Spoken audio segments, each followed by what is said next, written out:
Good night everyone, Bodhi here. I'm here with a video response for Darla G's show me how you make your flowers. I love the shabby flowers, so I'm just gonna show you the way I make them.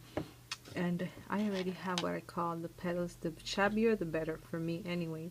So I have this silk material from an old pillowcase that I had. I have some cheesecloth. I like the shabbiness in the corners. I'm using a doily from Julie the Paper Bag Lady, a little circle square, and although I know everybody does it, this is how I make. I just cut a square piece of material. I fold it kind of off center, then I fold it again, also kind of off center, and I put a little piece of little glue, and I put them together. You can also just glue the little pointy, but I find that it doesn't really matter, and that's how you make your petals. So I also made this bead center. I just made it. I just take some white wire, and I put in some pearls, and I just thread them together and then just tie them to make a little flower center. These are glass beads. So anyways, let me show you how I make my flowers, which doesn't mean it's the correct way. So I just take my little petals that I made, and I just start arranging them. And like I did with my lace book, I do whatever pleases my eye. I don't really follow, a specific kind of way to do them. Whatever looks good to me as I am making it. And this may be a little tricky because I'm looking on top of my camera here, and the cheesecloth is very stringy.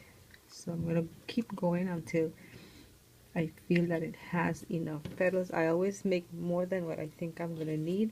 I might have some left over, I may not. It all depends on the look that I'm going for on that moment. So as you can see, I think I can do one more petal. I'm gonna put it right on top just so it covers there, and that's the first layer, and I love the shabby look. And then I'm gonna take the cheesecloth, and I just love the shabbiness of the cheesecloth. You have to be careful when you're gluing because cheesecloth is very thin and you can burn your fingers.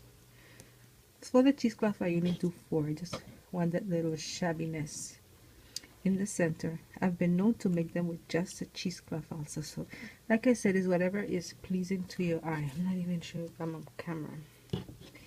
So there you go. And I think I'm gonna put maybe 1 or 2 more of this cheesecloth. Let me see. I'm going to put this one here. I think I can do 1 more. Okay. And I think that's going to be it for my layers. So I have the cream layer, and then have the cheesecloth layer here. And then now I'm going to go put my my little doily here in the center, and I try and do something not to burn myself too much, although I'm used to it. Okay, so that I try to fray the ends as much as I can because I love the shabby look they give. And then finally, I could have put some fibers, but I kind of like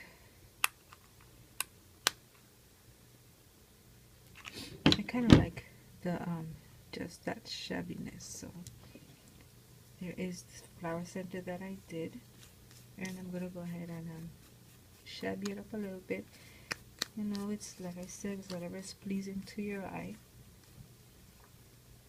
This is a little bit too frayed for my taste, so I'm gonna take my scissors.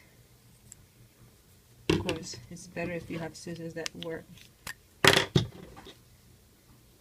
And I'm just gonna trim a little bit, not a lot, because I do like that shabbiness and that frizziness. It looks like my hair when I wake up in the morning. Okay, so I think that's good enough.